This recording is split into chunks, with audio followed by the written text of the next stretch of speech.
to Katrina's Creations Knitting Podcast. I'm Katrina. I don't know if I've ever really introduced myself or not. I just kind of assumed everybody would figure that out. And yes, I was here before the hurricane, although my husband threatens to wear a t-shirt that says he's still surviving Katrina. Yeah, I know he loves me. But anyway, we're going to get started because I've got a lot to cover this week. I have a finished object. If you remember, I was making a baby blanket for my latest grandbaby, and it is done. In fact, it's wet right now. I'm going to hold it up because it's in the process of blocking. I probably did 3/4 of the work on it just this week. Here's the finished product. And you can see my stitch marker on there. It's kind of flashing right there. That's where I left off. And I did all of this week. I put a crocheted edging along the top here. It's just a simple shell edging. And that's all I did around the top.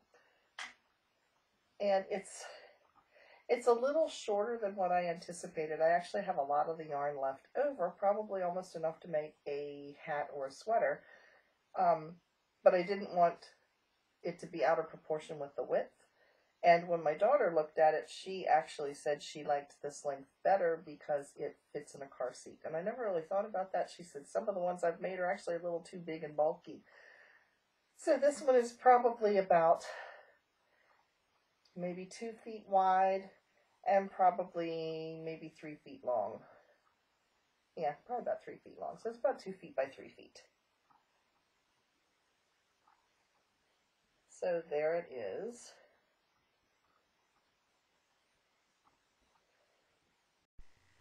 Sorry about that. I sat the blanket down and it hit the camera and everything went wonky.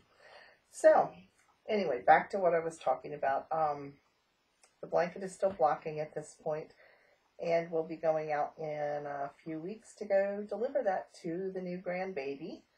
They said he's doing very well and everybody's recovering, including my son, who, in case you missed that podcast, my son actually delivered the baby because the midwife didn't get there fast enough. So, wasn't her fault. The baby just came quick. So the next project I am still working on, and I have progressed a little bit. This is my cable knit sweater. It is called a Barton cardigan, and it's knit in the round. Let me show you the progress keeper. This is where I left off last week. It was right here. So I've done about 4 or 5 rows. And as you can see, I'm beginning, this is the lace panel, and then here's the cables starting. You can see them right in here. So I can spread that out so you can see them. And they cable all the way around. You put steeping stitches up the center and then you seam it. I actually don't think they call for it to be seamed, but I'm going to stitch it with a sewing machine up through the steeping stitches before I cut it, because I just don't want to take any chances of it undoing. But it is a cable all the way around. It's 281 stitches to go all the way around. And the cable repeat is about every six rows. And then in between are lace stitches. When you come to the lace panels, you do a pattern there. And then, of course, the regular cables are just plain in between. So, again, these are the lace panels. These are the cables. So it's like lace panel, cable, cable, lace panel, cable, cable, all the way around. So that's how far I've gotten with that one. I haven't worked as much on it just because I knew I had 2 patterns that were under a deadline that I need to finish, and that was the baby blanket and the shawl that I'm making for a knit along with my knitting group. So I knew there was definite deadlines with those. So those are the 2 I've been concentrating on. I did work on my Drachenfels a little bit. I took it to knit night with me, and I knitted at home on it a little bit. Here is,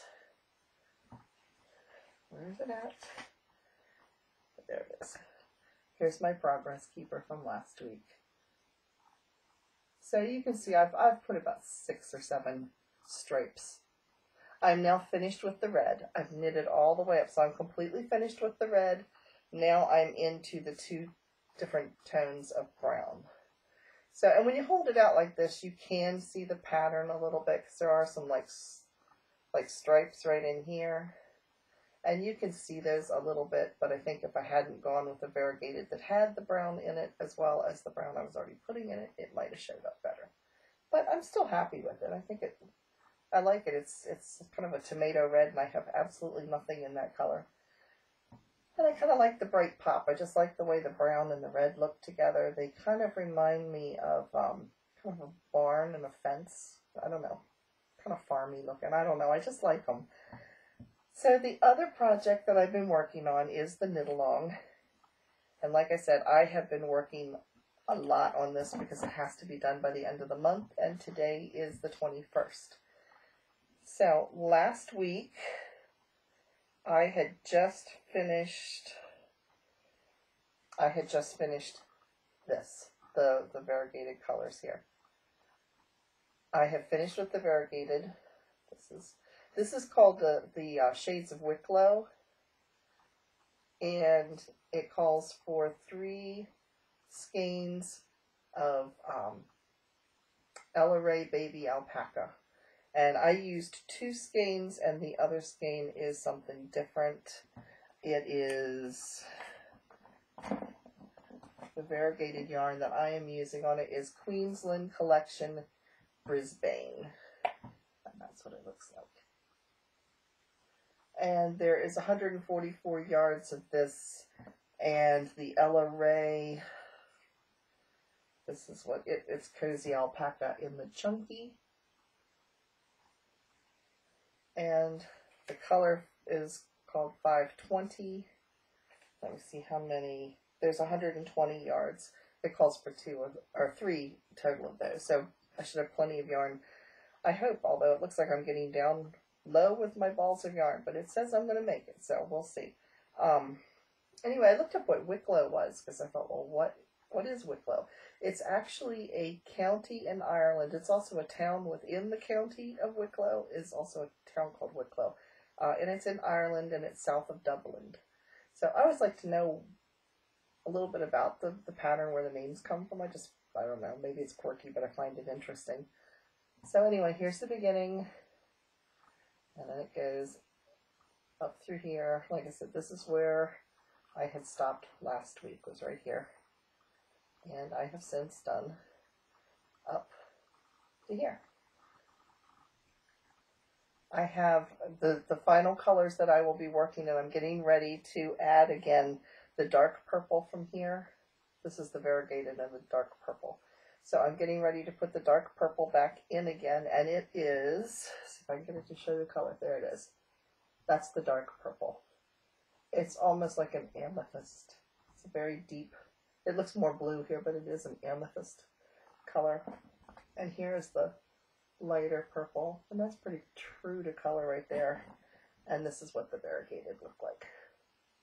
It has some purples, and it's not showing up purple, but it has blues, but mostly purple. It looks more blue in the camera.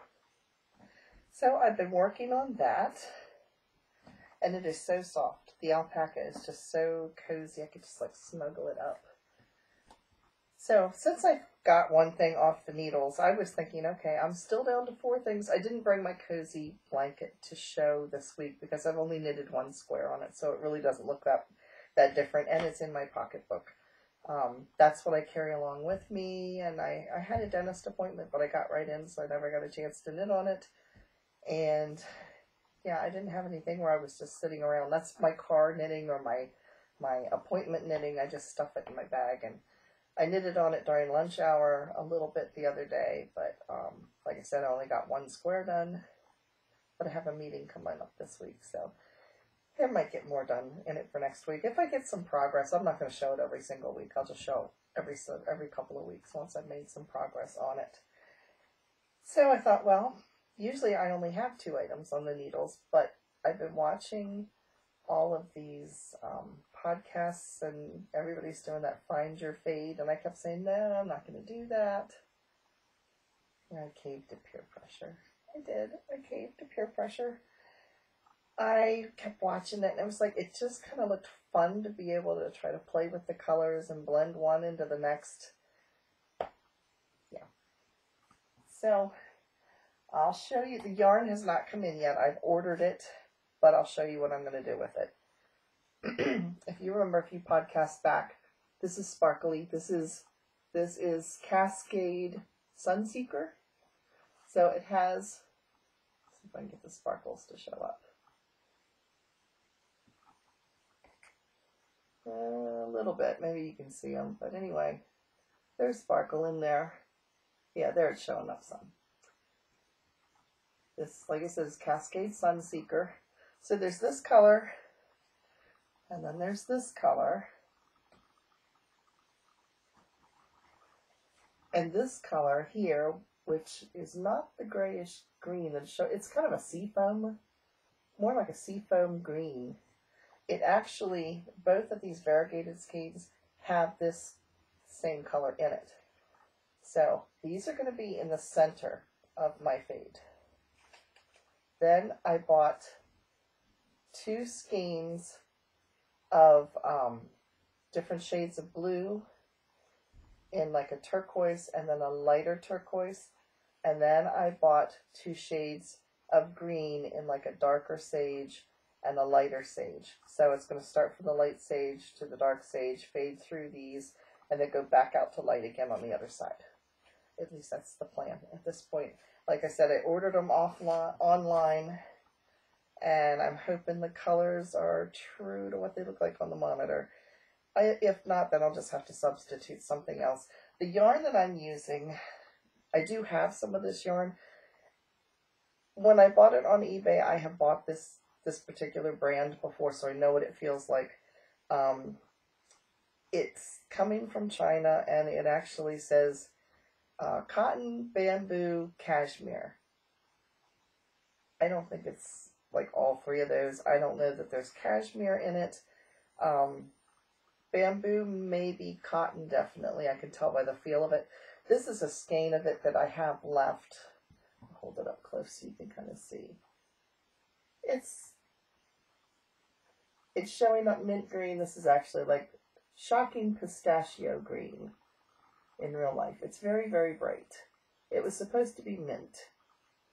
It looks mint in the camera, but in real life, it is shocking pistachio pink, or pistachio green. And this is what's left over from a baby Afghan I've knitted with. This yarn is actually very, very soft and very nice to knit with. It knits up very well. It's just, I don't know, it's cheap yarn. I mean, it really is. It's like 50 grams equals, I think it's 220 yards. I think that's what the yardage is with it. But it's, like I said, it's cheap, but it's very nice to knit with. And it knits up very evenly, and I like it. I've knitted several things with it. If you want to see one of the finished products that was actually knitted with this yarn, and the color looks really true to color in that one, if you go to another YouTube site, it's a channel that I watch. It's called Pretty Neat Living. It's with Jennifer Ross. If you go to her YouTube channel, and in her playlist, she has on her pregnancy, because she has a little girl, but when she was pregnant, she did a weekly blog or vlog about her pregnancy. If you go to the segment that is week 24 to 26, I believe, let me double check that, 23 to 24. If you go to the pregnancy update for weeks 23 to 24 and you scroll through it, if you get to the 25-minute mark, it shows up. I knitted a baby Afghan for her, and she actually shows it on the YouTube channel. Now, if you're wondering, do I know Jennifer Ross? Actually, I don't. I've never met her before, but I've watched her channel for years and years and years. I think almost since the beginning. And she does like organizing, and she's doing a lot of things on babies right now because she has a little girl that just turned a year old, I think. But she's my daughter's age, and she does a lot of organizing videos, or she did in the past, and planner videos, and I'm a planner junkie. Not that I ever follow through with using them, but I like watching the videos. I like to think I'm organized, and most of the time I am. My intentions to use a planner are always good, and then I just get busy, and it takes more time to fill out the planner than just to get the work done. But anyway, I enjoy watching her channel and had for years. So when she found out she was having a baby, I made the baby Afghan to send to her as a thank you for all the hours of entertainment I had from watching her channel. So anyway, that's why it's there. But if you want to see what it looked like when it was knitted up, you can see it in that YouTube channel. So on to our next topic, which you'll see from the title of the program, it is called A Totally Bipartisan Podcast. And there's a reason for that. And, oops, I dropped my notes because I need my notes for this because I did a lot of research. With Inauguration Day having taken place yesterday, and no, I'm not telling you who I voted for, because that's not what we're talking about. We're talking about knitting. And, but just thinking about Inauguration Day, and in case you aren't a person that lives in the United States or you don't know what Inauguration Day is, every 4 years we either reinstate the sitting president, because they're allowed to be in office 2 terms, or we elect and install a new president. And so every 4 years, Inauguration Day is when that happens. So, like I said, I'm not saying who I voted for. I do think we are very privileged in our country to be able to have the freedom to elect our presidents, whether we like them or we don't like them. The fact that we actually have some part in the choosing of our leadership is a nice freedom to have that I really do appreciate. So that being said, I got to thinking about the first ladies over the years and with knitting and things, and thought, well, how does this all tie in? I wonder whether some of the first ladies were crafters, and if they were, what type of crafts did they do? What kind of things were they interested in? You never hear about hobbies or anything like that. So I thought, well, I'm gonna do a little bit of research here. So the book I used to do a lot of the research, some I did online. A lot of the information I actually got from this book. It's called, I bought it used, so that's what this barcode thing is. I got it off of Amazon. I don't know if this book is even in print anymore, but you can still get it. It's actually even available for Kindle. It's called No Idle Hands, A Social History of American Knitting. And it is by a woman named Anne MacDonald. It was written, this one says 1988 is when it was written. But I mean, it's a thick book, you can really see, but it's got illustrations in here. And I learned a lot of things about the history of knitting in the U.S. when I was reading this, and it was really interesting. So I thought I would share some of the things about the first ladies that I learned. I did discover that the very first knitting machine was invented in England by a man named William Lees in 1589. He presented it to Queen Elizabeth, and while she was happy to accept something that was knitted by the knitting machine, she didn't endorse the knitting machine. But I kind of understand why when she explained it. Her reasoning for not accepting it was a lot of the people at that time, especially the poor, were doing cottage knitting and selling it to merchandise or to manufacturers or to companies and things that were then selling it.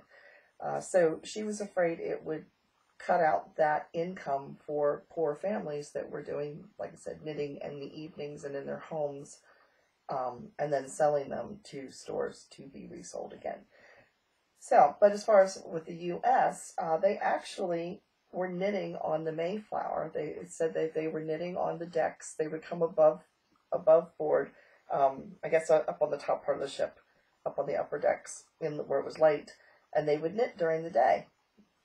And it was funny, my husband and I went to Plymouth a few years ago on a vacation, and we went on the replica of the Mayflower. And they're telling us, I mean, it's a small little boat. It's really much smaller than what I thought it was. And you have to kind of crouch down. I'm 5'4". My husband's 6 foot. And he's got his head bent. I'm kind of scrunched over. And they're telling us that there was 102 people stuffed on board this ship. And about that time, we get swarmed by a whole field trip group of middle schoolers. I think that was the vacation where every place we went, a swarm of middle schoolers on field trip followed us. And so they're telling us 102 people were on board the ship, and I'm looking around. I looked at my husband. I said, I think I can identify. I really know how they felt. It was like, bumper to bumper middle school age kids. You were just like encompassed with them. Yeah, it was a little claustrophobic, But anyway, they were knitting. I can understand why they didn't want to stay below decks any more than they had to. They were knitting on board the Mayflower. And the first advertisement for an actual knitting machine was in 1771, but nobody could afford one, so nobody had one. And one was smuggled aboard, I think it was in rice, a barrel of rice. They had stuffed it down inside in 1818. But as far as our presidential knitting and things, most of the women in the colonial times all knew how to do knitting. You had to knit your own stockings. You knitted for your husband his stockings. Unless you had a servant that was able to do that, you did most of it. A lot of your girls' schools during that time, or ladies' academies, they weren't so much learning academics as they were learning how to run a household. And running a household included sewing and embroidery and knitting. And so a lot of these samplers that you see that sell for thousands of dollars, and they're done by these little girls, and they're very intricate, it was because they were learning. This was a taught art that they would use when they were looking for a husband. A lot of times the husband would see the sampler. This would be brought out to show to him to prove that she was educated in how to run a household, that she knew how to do fancy work, as they called, like embroidery back then was called fancy work. So most of the colonial first founding mothers would have known how to do these things. Whether they actually did them or not, they were capable of it. And I think it's interesting. If you read the Little House series when you were a kid, I know I read it, and my granddaughter and my daughter, everybody's read it. If you remember one of the first books, Laura and her sister Mary are piecing quilts, and they're like under the age of 10. So it was something that was just really taught in the home. But Martha Washington actually led a drive to knit for the Revolutionary War troops. And she sold the knitted goods to raise money for the war effort. She also followed George, her husband, up to Cambridge, Massachusetts, and knitted among the troops. So, and there's actually a picture. It's in the book I showed you. It shows Martha Washington leaning over George. Now it's a drawing, of course, and it's a photograph of a drawing.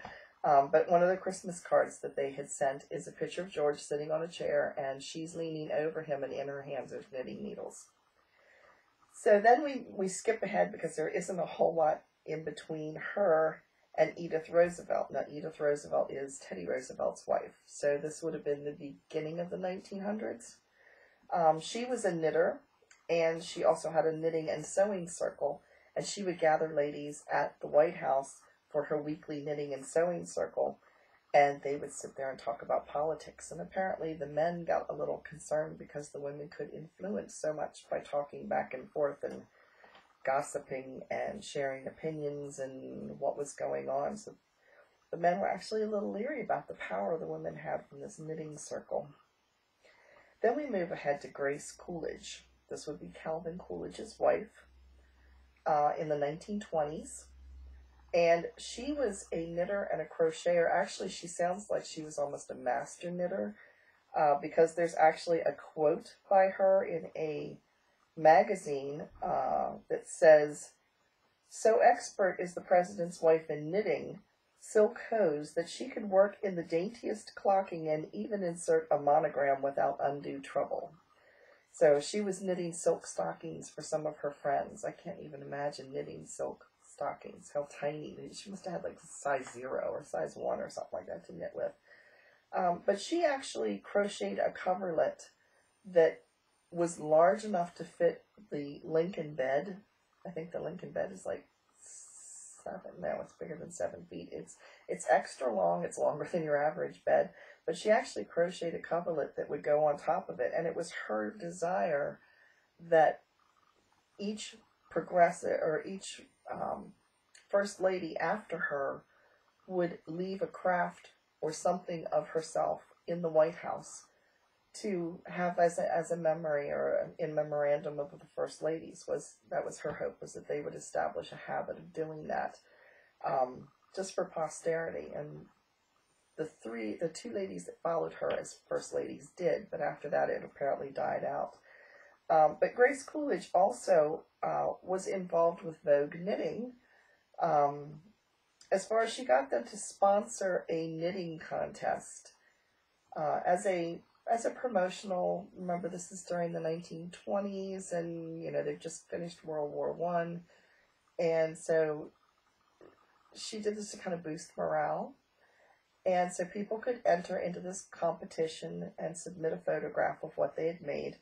And she actually anonymously entered a baby Afghan that was apparently lined with a pink material of some sort that you could see through in the back. She won honorable mention. They didn't know that it was, Grace Coolidge that entered, but she won honorable mention in the competition. So the next lady that followed Grace Coolidge was Lou Hoover. And she sounds interesting. I think I would have liked her. It said she created her own stitches. She was a self-taught knitter. She didn't always do stitches right. She just kind of created as she went. She originally was a needle pointer. She switched from needlepoint to knitting because her eyesight started failing her and it was harder, so she started doing the knitting instead. And a friend was knitting with her one day and spotted a mistake that she had made and started to rip it out. And Lou's reply was, "Don't rip it. You and I are too busy to rip. Make some mistake in the next row and make a pattern out of it." I like that plan. Rather than rip it out, we'll just, keep making that same mistake and we'll call it a new pattern. So, yeah, she sounded like an interesting lady. After her followed Eleanor Roosevelt. And Eleanor Roosevelt, I did not know this, she was considered the first knitter of the land. And apparently the whole time on the campaign trail when her husband Franklin was running for office, she carried a big bulging knitting bag, and she knitted everywhere she went. She knitted for the World War II troops. She also knitted and then sold items where the money would then go to the troops. She helped launch the Knit for Defense tea in 1940. And it was a goal that women could go to a store, and for $1.85, they could purchase the approved khaki color yarn that was needed, as well as a pattern for a sweater.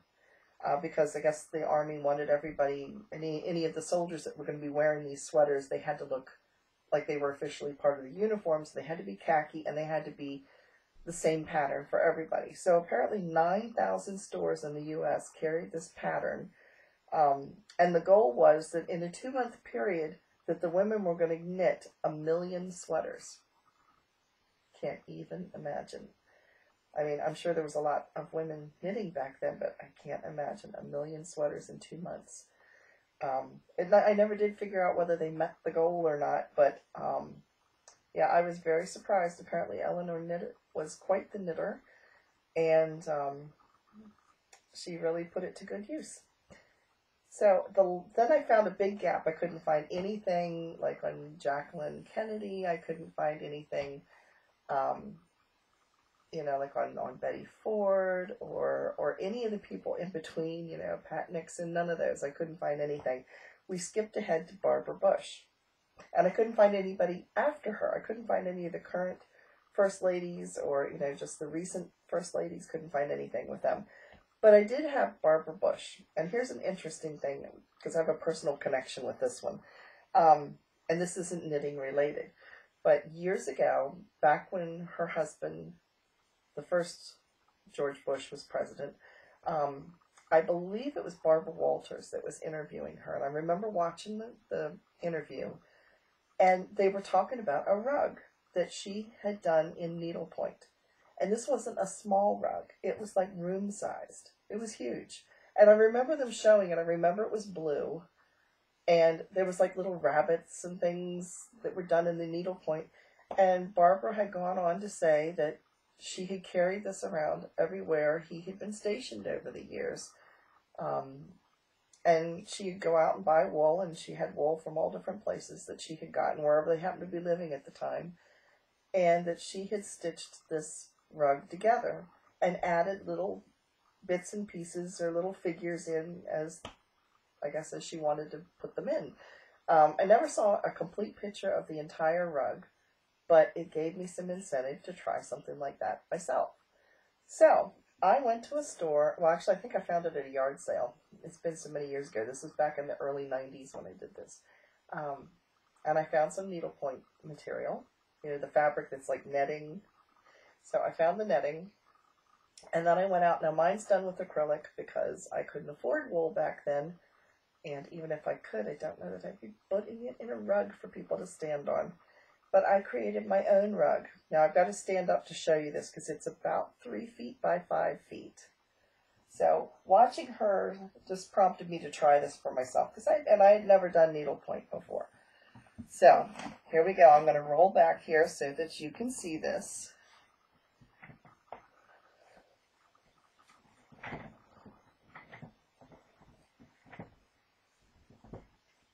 I'm not going to be able to show you the whole thing at once, but there it is. Like I said, it's about 3 feet by 5 feet. It has a flower pattern in the center, and it has a Greek key pattern at the top, and the back is just lined with like a muslin,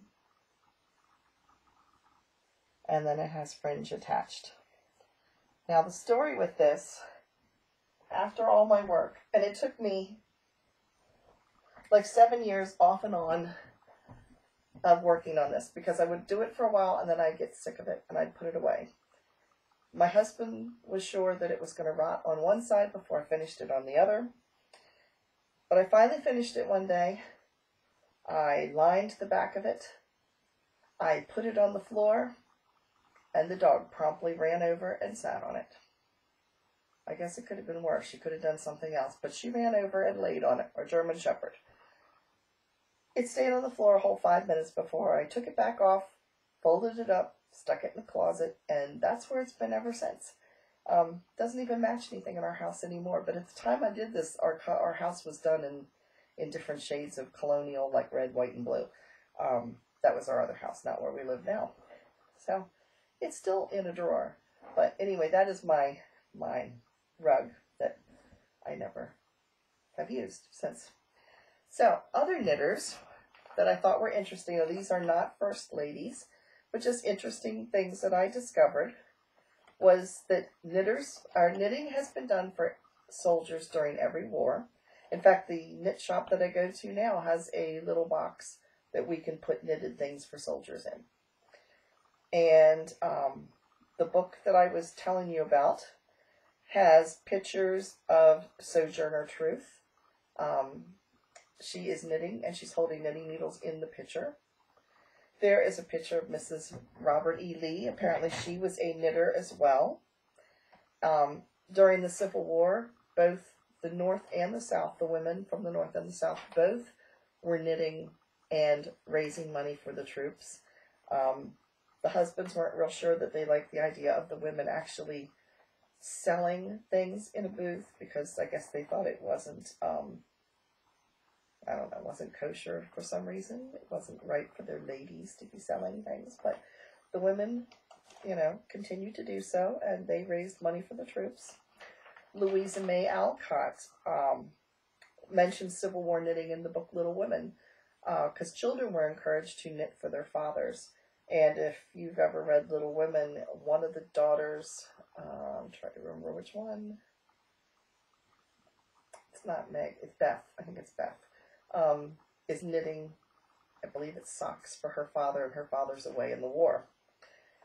Charles Dickens used knitting in the story of A Tale of Two Cities. If you've ever read that one, I had to read it in ninth grade.